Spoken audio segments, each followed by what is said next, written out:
cinemaplusnews.com.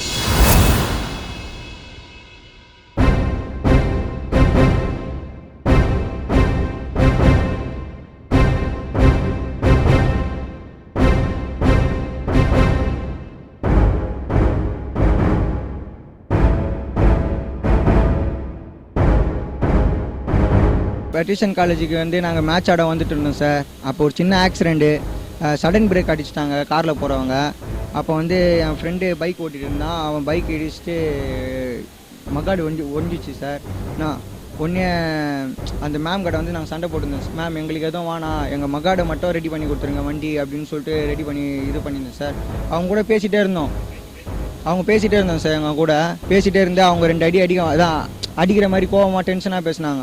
Ma'am என்னங்க ma'am இப்படி பேசுறீங்கன்னு சொல்லிட்டு கேட்டதுக்கு அவங்க என்ன பண்ணாங்க, எனக்கு ஆள்லாம் தெரியும், நான் கூப்பிட்டுட்டு வரட்டா அப்படின்னு சொல்லிட்டு சொன்னாங்க. மேம் சொன்னாங்க சார். அதுக்கு நாங்களும் சொன்னோம் சார், மேம் எங்களுக்கும் ஆள் இருக்காங்க அப்படின்னு சொல்லிட்டு.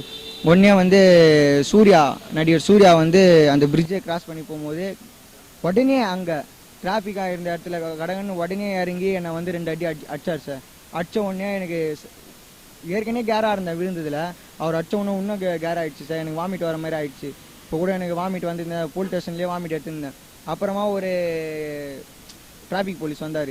போலீஸ் வந்துட்டு என்ன பிரச்சனைன்னு கேட்டார். நாங்கள் சொன்னோம் இது போல் பிரச்சனை சார். அவர் அதான் காதுலேயே கேட்காம அவர் என்ன பண்ணிட்டாரு, சரிங்கம்மா நீங்கள் போங்கம்மா, அவங்க மேலே பிரச்சனை இது உங்கள் மேலே எந்த தப்பும் இல்லைன்னு சொல்லிட்டு சாவியை கொடுத்துட்டு அவங்கள அமுச்சிட்டாங்க. அவங்கள ஓரம் கட்ட சொன்னாங்க. அவங்க கார் எடுத்துன்னு போயிட்டாங்க. நான் கேட்டேன் சார் என்னங்க சார் கார் எடுத்துன்னு போயிட்டாங்க அப்படின்னு சொல்லிட்டு கேட்குறேன். அவங்க என்ன சொன்னாங்க, உங்கள் மேலே தான் தப்பு அப்படின்னு சொல்லிட்டு சொன்னாங்க. ஆனால் எங்களோட வண்டியை வந்து உள்ளே எடுத்துன்னு வந்து வச்சுட்டாங்க சார். சாவி வண்டி எல்லாமே உள்ளே தான் இருக்குது. அவங்களுக்கு மட்டும் வீட்டுக்கு அமுச்சிட்டாங்க.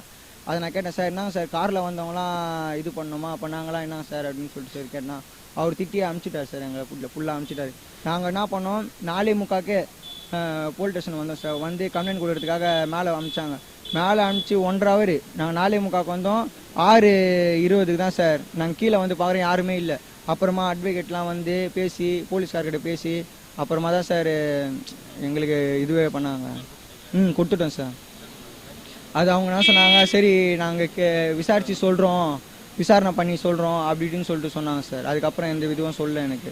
இப்போ நான் ஹாஸ்பிட்டலுக்கு தான் சார் போயிட்டு வரேன். எனக்கு பேக் பெயின் அதிகமாக இருக்குது. இப்போது மாறு வலிக்குது, வாமிட் வந்துனே இருக்குது. ஆனால் வந்து வெளியே எதுவும் வர மாட்டுது. வாமிட் மழக்கம் வந்துனே இருந்தது. இப்போ இன்ஜெக்ஷன் போட்டதுனால தான் ஏதோ கொஞ்சம் நார்மலாக இருக்கிற மாதிரி. ஏற்கனவே எனக்கு வர பிரெயின் ஃபீவர். அவர் அடிச்ச அடியில் எனக்கு உண்மையாகவே மழக்கம் வந்துச்சு சார். அதனால தான் நான் அவர் மேலே கண்டிப்பாக நான் கொடுக்கணும்னு சொல்லிட்டு கேஸ் கொடுக்கணும்னு சொல்லிட்டு இது பண்ணுறேன். கண்டிப்பாக வரணும் சார். எதனாலனா நான் உண்மையாக சொல்கிறேன் சார். நான் செத்தாலும் பரவாயில்ல, நான் எங்கள் வீட்டில் இருக்கிறவங்களுக்கு எதுவும் ஆகக்கூடாது. அவங்க மூலியமாக நான் என்ன எதாவது பண்ணால் ஓகே, நான் கேர் எடுத்துக்கல. அதனால தான் அந்த தைரியத்தில் தான் நான் அவர் மேலே கொடுக்கணும்னு சொல்லிட்டு இருக்கிறேன். அவர் எது பண்ணாலும் சரி முன்னாடி வந்து நிற்கணும் சார் அவர். அதுதான் மிரட்டல் எதுவும் வரல சார். இனிமேல் இப்போ வரல. எனக்கு என்ன ஒரு பிரச்சனைனா, எங்கள் வீட்டில் சொல்கிறாங்க பணம் கொடுத்து உன்னை எதனா பண்ணிடுவாங்கடா, போலீஸ் ஸ்டேஷனில் பணம் கொடுத்து உன்னை ஏற்றி விட்டு உன்னை எதனா பண்ணிடுவாங்க. அப்புறம் ஃபேமிலியில் இருக்கிறவங்க, அதுதான் எனக்கு சார் ரொம்ப பயமாக இருக்குது. என்ன எதனா பண்ணால் கூட ஓகே, இப்போ கூட நான் சாவறதுக்கு தான் போனேன். அது அப்பாற்பட்ட பிரச்சனை, அது வேணா தேவையில்லை. வீட்டில் ஃபேமிலிக்கு எதுவும் ஆகக்கூடாது, எங்கள் வீட்டில் இருக்கிற ஃபேமிலிக்கு எதுவும் ஆகக்கூடாது. அதுதான். பிரேம்குமார் சார்.